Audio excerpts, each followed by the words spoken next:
जबलपुर रसूखदारों के चंगुल में फंसा बिल्डर।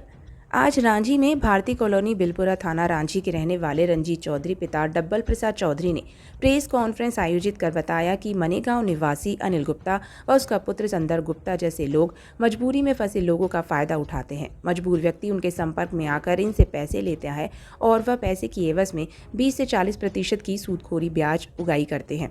वहां पहले लोगों से 10%, फिर इसके बाद रकम को 20% व 40% तक ब्याज देने के लिए परेशान करते हैं एवं ब्लैंक चेक जो इन्हें गारंटी के रूप में दिए जाते हैं उस पर भी मजबूरी का फ़ायदा उठाते हैं। मैं भी इनके चंगुल में भी मजबूरी वश फंस गया हूँ।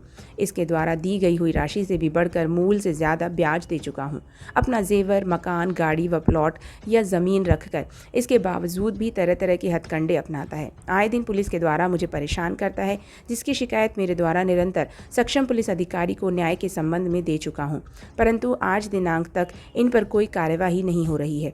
ब्याज में रकम देने की एवज में उनके पास गारंटी के रूप में इन लोगों ने मेरी ज़मीन की रजिस्ट्री करवा ली एवं कहा कि जब तक मेरा पूरा पैसा सूद सहित वापस नहीं दोगे, जब तक कि मैं तुम्हें तुम्हारी ज़मीन वापस नहीं दूंगा। मैं मानसिक रूप से बहुत प्रताड़ित हूँ एवं मीडिया के माध्यम से न्याय की गुहार लगाता हूँ।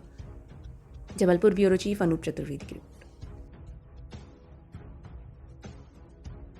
भाई मैंने 2015 में साइट पड़ैया में चालू किया था, तो वहाँ पे मेरे को पैसे की आवश्यकता थी। तो मैंने 2 लाख रुपए अनिल गुप्ता से ब्याज पे लिया था 10% से। फिर उसका 10% मैं हर माह देता रहा। फिर उसके बाद क्या हुआ कि मेरे को कुछ पैसे की और ज़रूरत पड़ी, तो मैंने इससे 5 लाख रुपये और ले लिया। अब इसने क्या किया कि बोला कि भैया 7 लाख का हो गया, अब हम आप 20% का ब्याज लेंगे।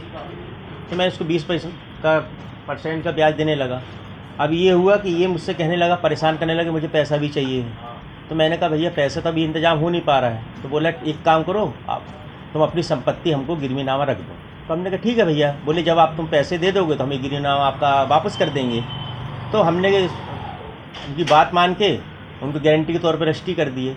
अब ये हुआ कि हमने उनको पूरा पैसा दिए तो उन्होंने हमको एक न्यस्तीकरण बना के दिया नोटिस के समक्ष, आपको ज़मीन से किसी प्रकार का लेन देन नहीं है, आप जब भी लोग कोर्ट पर आके उपस्थित होकर बोल देंगे। अब ये हुआ कि इनने हमसे 7 लाख के बदले 21,75,000 रुपये हमसे वसूल लिए सूदखोरी के। इतना लिया न ब्याज। 15,25,000 रुपये तो हमने चेक थ्रू दिया इनको, इसके लड़के को, संदल गुप्ता को और इसको। अब ये हुआ है कि 5 साल बाद ये हमारे कागज़ का दुरुपयोग करके प्रेशर बना रहे हैं। हमसे ये कह रहे हैं कि आप हमको 20 लाख और दो, नहीं तो हम ये तुम्हारी ज़मीन हड़प करके बेच देंगे। तो हमने थाना रांची पनागढ़ थाने में इनकी FIR कराई है, जिसमें मामला सूदखोरी का कायम हुआ है। 7 लाख के आपने अभी तक कितना पैसा दे चुके हो? क्या 21,75,000 दे चुका हूँ। कितनी ज़मीन आपकी इन्होंने अपने नाम करा दी? इनने जो हमारी ज़मीन कराई थी 12,000 स्क्वायर फीट और 1 पौने एकड़ कराई थी, और दोनों का हमको न्यस्तीकरण करा के दे दिया था। अब आप क्या चाहें? हम चाहते हैं इसको कार्रवाई, कठोर कठोर कार्रवाई हो। थाने में क्या बोल रहे हैं? थाने में आपने रिपोर्ट दर्ज कराई? हाँ, थाने बोल रहे हैं कि उसके ऊपर और भी कार्रवाई होगी, जांच में है। अभी तो सूदखोरी का मामला उनके ऊपर कायम हुआ, दोनों के ऊपर ST एक्ट भी लगाया है। अभी बोल रहे हैं थाने वाले को 420 उसमें लगेगी, क्योंकि वो कागज़ न्यस्तीकरण के बाद दोबारा बेच रहा है, तो उसमें कार्रवाई बोले हैं PI साहब, तब उसमें हम कार्रवाई करेंगे। अपना नाम बताएं। रंजीत चौधरी।